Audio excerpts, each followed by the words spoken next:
योद्धा news Marathi. Alcoholics anonymous पुणेचा सुवर्ण महोत्सव संपन्न। मद्यमुक्तीसाठी व्यावसायिकांच्या सहकार्यावर भर।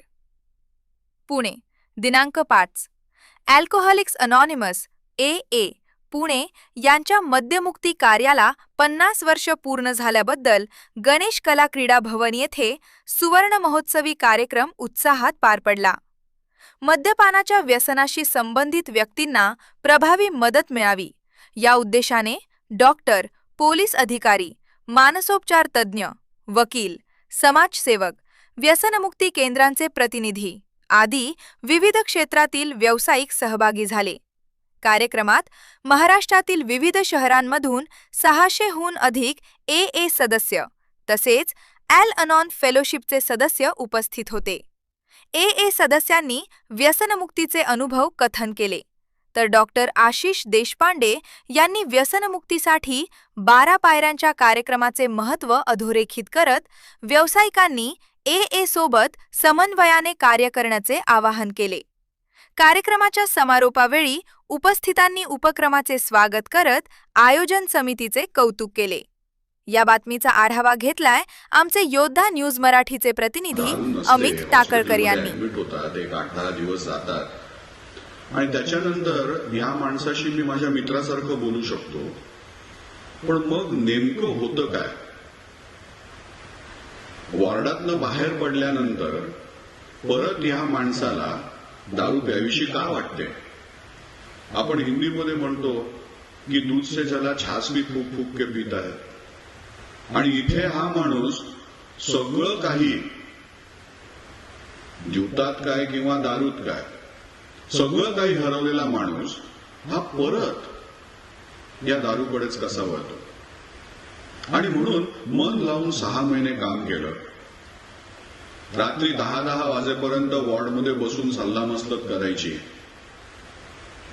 आणि नंतर 6 महिन्यांनी जेव्हा माझी ड्युटी बदलणार होती तेव्हा त्याच्यातले बहुतेक जण जे होते ते परत दारू प्यायला लागले होते, आणि प्रचंड वैफल्य आलं मला, आणि मी म्हटलं की परत ह्या अल्कोहोलिक्सच्या बरोबर काम करणार नाही। आणि वॉर्ड 19 म्हणजे जनरल सायकियाट्री वॉर्डमध्ये गेलो, तिथे माझं शिक्षण झालं, परीक्षा पास झालो, आणि मग उत्तीर्ण झाल्यानंतर हेड ऑफ द डिपार्टमेंटने सांगितलं की आशिष तुला परत डिएडिक्शन वॉर्डमध्ये जायचंय। म्हटलं मला नाही जायचंय। ते म्हणाले नाही तिकडच्या लोकांनी तुला बोलवलंय। आणि जेव्हा गेलो तेव्हा ज्यांची नावं मी माझ्या डायरीतनं काढून कदाचित यमाच्या डायरीमध्ये घातली होती ती सगळी माणसं तिथे माझ्यासाठी उभी होती, आणि त्या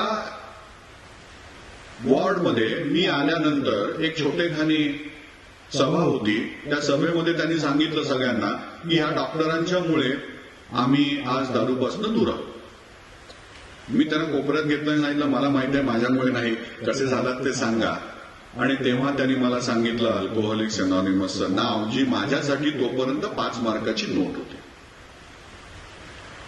आणि म्हटलं इतकी माणसं म्हणतायत की त्यांची रिकव्हरी जी आहे, त्यांची दारू सुटली, त्याचं कारण अल्कोहोलिक्स अनॉनिमस आहे ना, त्यांना कुठले पैसे दिले जात आहेत ना, मला सांगून त्यांना काही फायदा होणार आहे, तर नक्की या फेलोशिपमध्ये काहीतरी असलं पाहिजे, ते शोधायचा प्रयत्न हा गेली 35 वर्ष मी करतोय। सुरुवातीला जेव्हा मी माझ्या डॉक्टर मित्रांच्या बरोबर हे बोलायचो की अशी एक संस्था आहे आणि त्याच्यामध्ये अशा 12 पायऱ्या आहेत, आणि ते संध्याकाळी एकत्र भेटतात आणि एकत्र भेटल्यानंतर आपल्या गोष्टी सांगतात स्वतःच्या, आणि त्याच्यानंतर त्यांना दारू प्यावीशी वाटत नाही असं ते म्हणतात, तेव्हा ते म्हणायचे की बरे ह्याच्यामध्ये ट्रीटमेंट काय झाली, आणि ह्याच्यामुळे बरं वाटतं, म्हणजे कुठेतरी मारुतीच्या बेंबीमध्ये बोट घातल्यानंतर थंड वाटतं, असं काहीतरी असण्याची शक्यता तुला वाटत नाही का? सुदैवाने मी माझं मन तिथे बंद ठेवलं नाही आणि उघडं ठेवलं। मी म्हटलं डॉक्टर हा नेहमी प्रॅक्टिस जर करत असेल तर प्रॅक्टिससाठी त्याला फक्त पुस्तक उघडून ठेवून चालत नाही, तर मन सुद्धा उघडं ठेवायला लागतं. आणि म्हणून मी मन उघडं ठेवलं आणि बघत होतो की इथे माझ्या समोर येणारे जे रुग्ण आहेत ते जर म्हणताहेत की ते काहीतरी वेगळं अनुभवतात जेव्हा मीटिंग मध्ये जातात, तर त्याच्यामध्ये नक्कीच काहीतरी तथ्य असणार. आणि अशा प्रकारे साधारणपणे सप्टेंबर ऑक्टोबर 1991 पासून मी मीटिंग्स अटेंड करायला सुरुवात केली. या मीटिंग्स मध्ये 2 प्रकार असतात. एक ओपन मीटिंग असते जे कोणीही अटेंड करू शकतात, आणि एक क्लोज मीटिंग असते जिथे ज्यांना दारूचा आजार आहे अशीच माणसं जाऊ शकतात. आणि इथे मला सांगण्यात आलेलं आहे की इथे बरेच आपले मित्र आहेत, म्हणजे ज्यांना दारूचा आजार नसेल ते डॉक्टर असतील, वकील असतील, चार्टर्ड अकाउंटंट असतील, सोशल वर्कर असतील, जर्नलिस्ट असतील, ज्युडिशियरी मधली माणसं असतील, तर त्यांना मी एकदा कुठच्याही ओपन मीटिंग मध्ये जाण्याचं रिक्वेस्ट करेन. आणि त्या मीटिंग मध्ये गेल्यानंतर मला असं कळलं की जेव्हा माझा एक रुग्ण हा माझ्याशी जेव्हा बोलत असतो की हे डॉक्टर आपल्याला मदत करणार आहेत, आपल्याला बरं करणार आहेत, त्याची बायको माझ्याकडे बघत असते, आणि जेव्हा मी त्याच्याशी बोलतो तेव्हा तो माझ्याकडे अतिशय आदरयुक्त भावाने बघत असतो. ते कळत असतं आपल्याला की हा आपल्यावरती विश्वास ठेवतोय, नाही ठेवत आहे, कितपत ठेवतोय, आपलं बोलणं ऐकतोय, आपण जे सांगणार आहोत ते तो करणार आहे का नाही, हे आपल्याला कुठेतरी कळत असतं. त्या रुग्णाचं भाबडेपण आपल्यापर्यंत पोचत असतं. पण जेव्हा त्या रुग्णाला घेऊन मी जेव्हा अल्कोहोलिक्स अनॉनिमसच्या मीटिंग मध्ये जातो तेव्हा त्या रुग्णाच्या डोळ्यामध्ये आणि दुसऱ्या रिकव्हरिंग अल्कोहोलिकच्या डोळ्यामध्ये जो एक आंखों ही आंखों में इशारा हो जाता है, तो इशारा हा माझ्याबरोबर कधीच होत नाही. आणि ह्याच्यासाठी तुम्हाला फक्त डोळे उघडून बघायला लागतं की हा जो डोळ्यांमधला कनेक्ट आहे तो कनेक्ट हा मनापर्यंत जास्त पोहोचतो. आणि मग हळूहळू मला समजायला लागलं की ह्या फेलोशिपमध्ये जेव्हा एखादा रुग्ण मदतीसाठी जातो त्याला पुस्तकी ज्ञान मिळत नाही, त्याला अनुभवातलं ज्ञान मिळतं. आणि अनुभवातलं ज्ञान जे आहे ते नेहमीच आपल्यासाठी खूप महत्वाचं असतं. असं म्हणतात की आपलं 85% शिक्षण जे आहे ते आपल्या अनुभवात नव्हतं, ते पुस्तकातनं होत नाही. आणि म्हणून जेव्हा लहान मूल घरामध्ये जन्मतं तेव्हा मातृभाषा बोलायला त्याला व्याकरण शिकवायची गरज नसते. ते आपोआप शिकत असतं, कारण त्याच्या आजूबाजूला एक भाषा बोलली जाते, त्या भाषेचा वापर असतो, त्याच्यातनं शब्द उमटत असतात, शब्दांमधनं, देहबोलीमधनं, डोळ्यांमधनं ती भाषा जी आहे ती व्यक्त होत असते, आणि त्याला आई बाबांच्या प्रेमाची एक झालर असते. जेव्हा प्रेम, अनुभवाला शब्द आणि एक इच्छाशक्तीला पूरक असं वातावरण एखाद्या समूहामध्ये होतं तेव्हा दुसरी व्यक्ती त्या समूहामध्ये रुळण्याची शक्यता जी आहे ती जास्त व्हायला लागते. आता ह्याला फेलोशिपिंग असं म्हटलं जातं.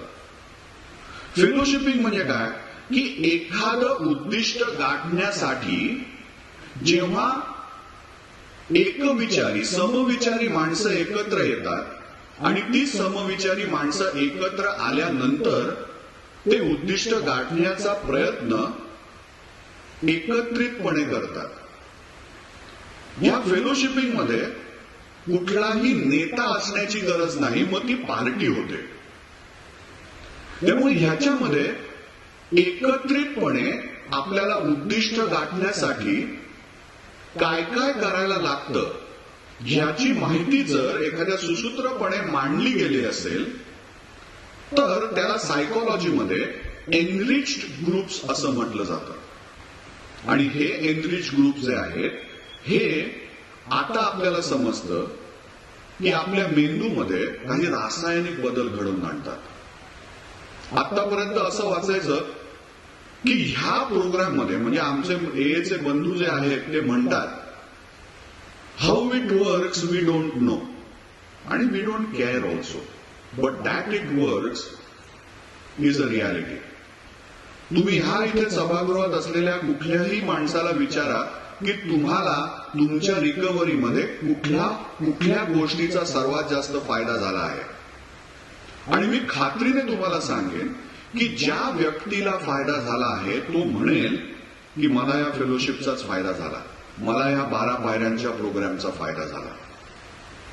बरेच वेळेला असं म्हटलं जातं की आपण डॉक्टर असतो आणि आपण डॉक्टर म्हणून पेशंट एखाद्या ट्रीटमेंटसाठी पाठवतो, आपण अँटीबायोटिक देतो किंवा अँटी कन्व्हल्जंट देतो आणि ते दिल्यानंतर त्याचा इफेक्ट झाला तर आपला त्या औषधावरती विश्वास बसतो.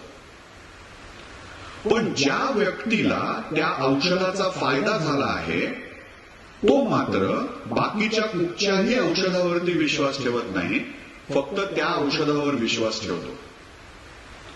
आणि म्हणून जेव्हा एकमुखाने ही इतकी मंडळी या अल्कोहोलिक्स अनॉनिमसच्या उपचार पद्धतीबद्दल किंवा उपचार पद्धतीपेक्षा जीवनशैली बदलण्याच्या ताकदीच्या प्रोग्राम बद्दल बोलतात तेव्हा त्याच्यावरती विश्वास न ठेवणं हे वैद्यक शास्त्राला फारसं काळ शक्य असणार नव्हतं हे मला कळत होतं, पण कदाचित त्यावेळेला माझ्या बरोबरच्या डॉक्टरांना कळत नव्हतं. आणि म्हणून बऱ्याच वेळेला माझ्याकडे बघून ते हसणं वगैरे व्हायचं की अरे हा काय देव बिव करायला लागलाय आजकाल.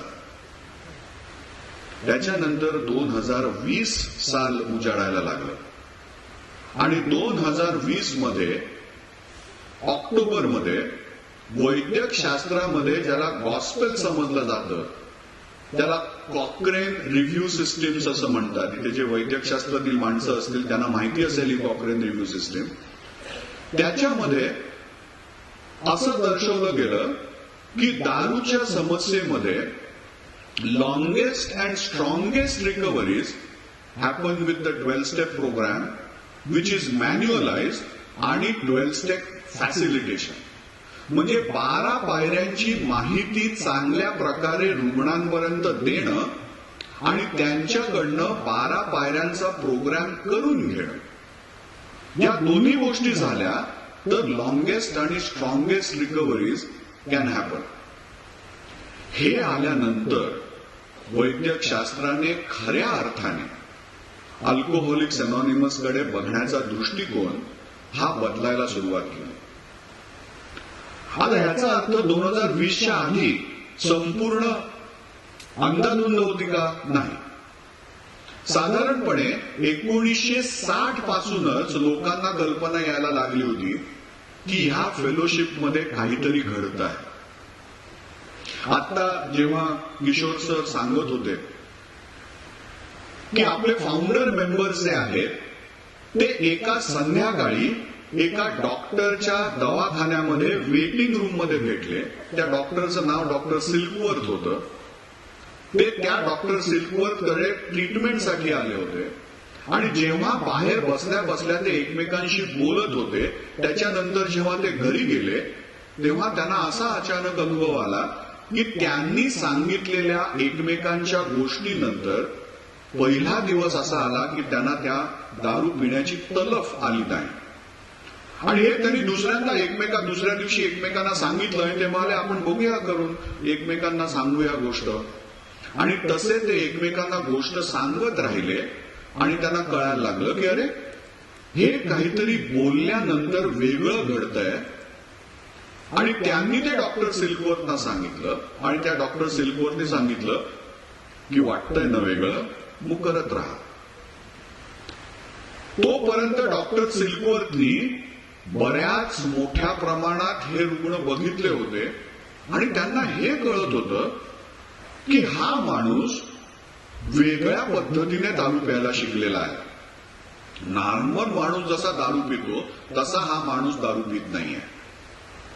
तर त्याच्या अंगामध्ये काहीतरी वेगळेपण आहे, ज्याला त्यांनी म्हटलं की ऍलर्जी आहे, की हा एकाने थांबूच शकत नाही. एक दारू प्यायला लागला की त्याच्यानंतर प्रत्येकाचा कोटा पूर्ण होईपर्यंत त्याचं शरीर त्याच्या हाताला रोखू शकत नाही. आणि ते झाल्यानंतर त्याला कितीही वाईट वाटलं दुसऱ्या दिवशी, तरी देखील काही तासांनी, काही दिवसांनी, काही आठवड्यांनी आटोकाट प्रयत्न करून सुद्धा त्याच्या मनामध्ये दारू पिण्याचे विचार हे परत परत घर करायला लागतात. आणि ते इतके अनावर होतात की तो आपल्याला स्वतःला दारूच्या त्या घोटापासनं परत थांबवू शकत नाही. हे त्याला माहीत असून सुद्धा की हा दारूचा घोट प्यायल्यानंतर काय होणार आहे. आणि म्हणून हे मेंटल ऑब्सेशन आणि फिजिकल ऍलर्जी या दोन गोष्टी त्याला ठळकपणे दिसत होत्या. आणि ह्या दोन गोष्टी दुरुस्त करण्याचा आटोकाट प्रयत्न करणारा पेशंट जो आहे तो अजिबात स्वतःला सावरू शकत नाही, समजू शकत नाही, बरोबर काय चुकीचं काय हे ठरवू शकत नाही. म्हणजे ह्या माणसाला त्याच्या आयुष्याबद्दल, त्याच्या नातेवाईकांबद्दल, त्याच्या घराबद्दल काहीही आपुलकी राहिलेली नाही, जबाबदारी राहिलेली नाही. हा माणूस संपूर्णपणे स्पिरिच्युअली घृणास्पद माणूस आहे. आणि म्हणून त्यांनी म्हटलं की ह्याच्यामध्ये काय होतं की तुमच्या मनामध्ये फक्त दारूबद्दलची तीव्र इच्छा निर्माण होत नाही, तुमच्या शरीरामध्ये दारू प्यायल्यानंतर काहीतरी अद्भुत घडायला लागतं, ज्याच्यामुळे दुसऱ्या माणसासारखं 2 पेग घेतल्यानंतर खायला जाणं जमत नाही. तर त्याच्यानंतर आपले सगळे जबाबदारीचे दुवे आहेत ते तुटून पडतात आणि स्पिरिच्युअल बँक्रप्सी ही येते. आता जेव्हा मी माझ्या रुग्णांच्या बरोबर बोलायचो तेव्हा दारू पिऊन झाल्यानंतर अशा एका विंडोमध्ये त्यांच्याबरोबर बोलताना मला कळायचं की अरे ह्या माणसाला तर मनापासून दारू सोडायचे, ह्याला आपली मुलं आवडतात, ह्याला आपली बायको आवडते. सगळ्यांना नाही कळायचं, पण काही जणांना कळायचं. आणि बऱ्याच वेळेला असं समजून यायचं की जसा आजार वाढायला लागला की हळूहळू ह्या सगळ्याची जाणीव ही मेंदूला व्हायला लागायची. मला माझ्या एका दारुड्या मित्राने यांचं बिग बुक दिलं होतं आणि पहिल्यांदा मी फक्त ते न्याहाळलं आणि म्हटलं की हा ह्याच्यात काय आहे की गोष्टी आहेत लिहिल्या आहेत. साधारणपणे एखाद्या आजाराबद्दलची माहिती देण्यासाठी ज्या काही गोष्टी लागतात त्या आहेत आणि त्याच्याबद्दल काही स्वतःचे अनुभव आहेत. पण त्याच्यामध्ये एक वाक्य माझ्या मनामध्ये रुतलं आणि ते होतं, an alcoholic comes to the meetings under the lashes of this disease. म्हणजे सुरुवातीच्या काळात जे काही शरीरावरती आघात झालेले आहेत, नात्यांवरती आघात झालेले आहेत, समाजामध्ये जी काही नाचक्की झालेली आहे, ती नाचक्की ही एकदम अचानक घणाघातासारखी होत नाही, ती हळूहळू वाढत जाते. आणि जसा त्याचं दुःख हे जाणवायला लागतं, स्मृतीमध्ये यायला लागतं, तसं हळूहळू मनामध्ये मला माझ्या आजाराबद्दल काहीतरी करायला पाहिजे, माझ्या पिण्याबद्दल काहीतरी करायला पाहिजे हे त्याला वाटायला लागतं. तो आजार आहे तेव्हा त्याला माहिती नसतं. आणि त्यावेळेला जितक्या लवकर त्याला कोणतरी सांगू शकेल की बाबा रे. मी योद्धा न्यूज मराठीचा संपादक नारायण मनोहर सूर्यवंशी. रोजच्या खात्रीशीर बातम्यांसाठी पाहत रहा आमचे न्यूज चॅनल. आजच सबस्क्राईब करा, व्हिडिओला लाईक करा आणि शेअर करा. धन्यवाद.